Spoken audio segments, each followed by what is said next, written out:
On this episode, 2 edging techniques to build better stamina. This is the Holistic Alpha Male Optimization Podcast, where we help you unleash your true power as a man. Hey guys, welcome back to the show. I'm Stephen Mathis. Thank you for being here. Let's talk about edging and building better stamina, which is very, very important.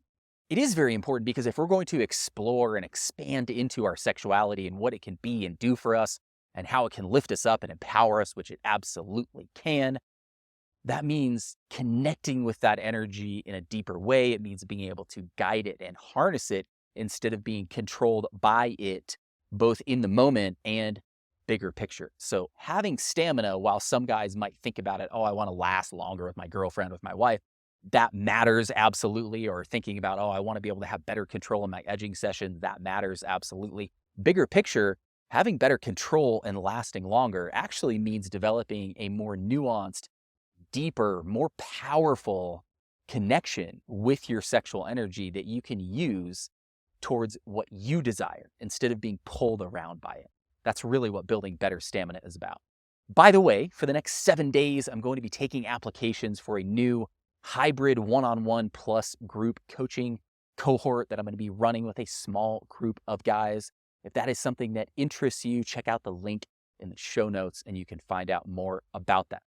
So let's talk about, again, building better stamina in your edging practice. Now, when I talk about edging, a reminder, I'm talking about mindful edging, meaning there is no porn involved, meaning there is ideally a practice of when or if you get caught up in fantasy, you are coming back to a connection with your own body, with the energy within your body, with your breath, with the sensations, not only because that is the path of really developing a more sacred aspect to your sexuality, because it's connecting with your own soul, but it's also the path to actually develop better control. Because when your awareness is somewhere else, if you're in fantasy, certainly if you are watching porn, when your awareness is not within yourself, you cannot connect with this energy in the same kind of nuanced way. You won't be able to control it in the same way.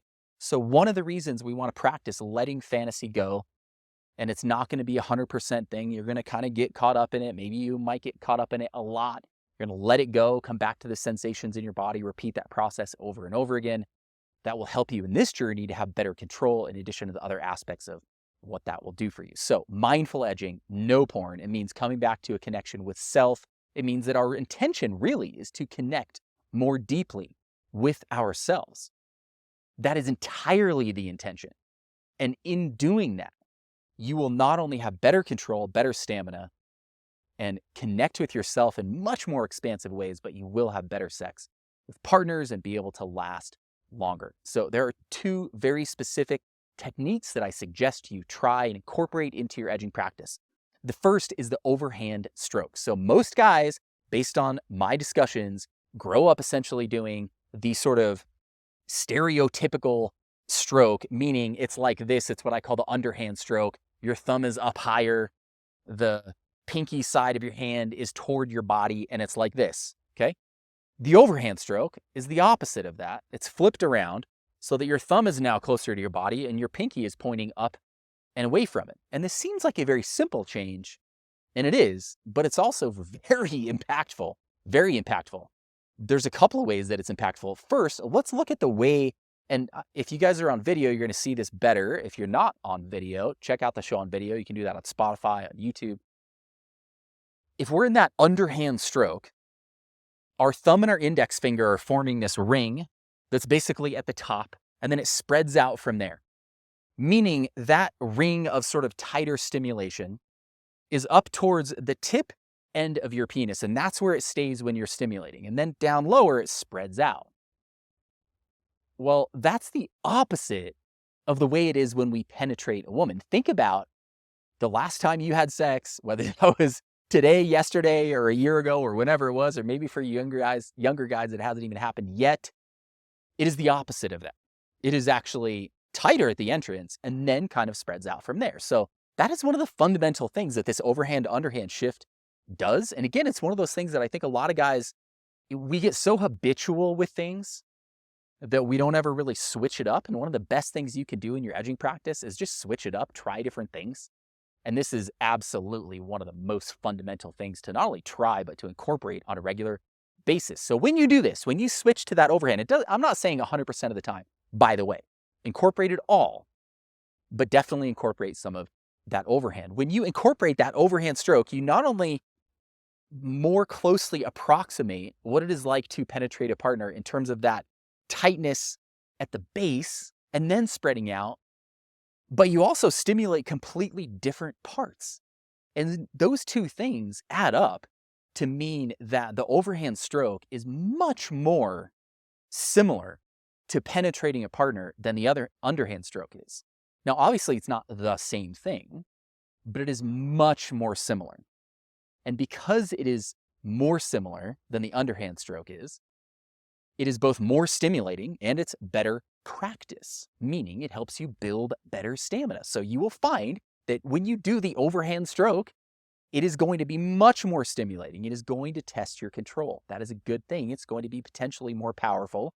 And it is also going to help you practice having control with that increased stimulation. And it is going to help you practice having control with a kind of stimulation that is, again, much more similar to penetrating a partner. That idea of this sort of tighter ring being the far end of what you're penetrating versus at the entrance is completely different.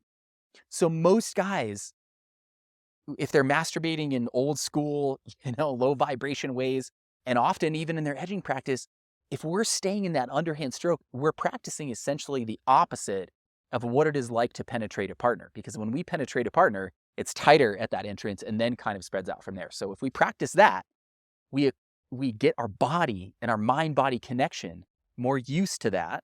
You will find that it will make a huge difference in translating to having better control with your partner. Now we can add another layer to this, and that is what I call the stamina stroke. So again, this is going to be an overhand stroke, and it is really hyper-targeting the most sensitive part that really tests our stamina, and that is actually the withdrawal. So if you really pay attention to this, and I know some of you guys earlier on in the journey, it's not going to really make a lot of sense. That's okay. For a lot of you guys, it is.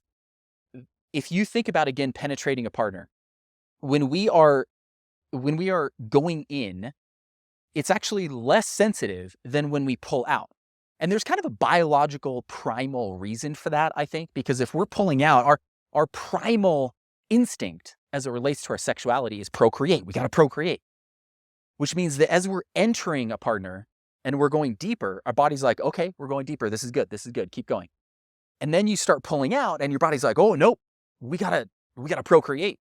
So that withdrawal is actually much more stimulating. So if we take the overhand stroke that is, again, much more similar to penetrating a partner, and then we practice specifically what is in essence that withdrawal kind of motion, we can really hone in on the type of stimulation and the moments when we're having sex when it tests our control the most.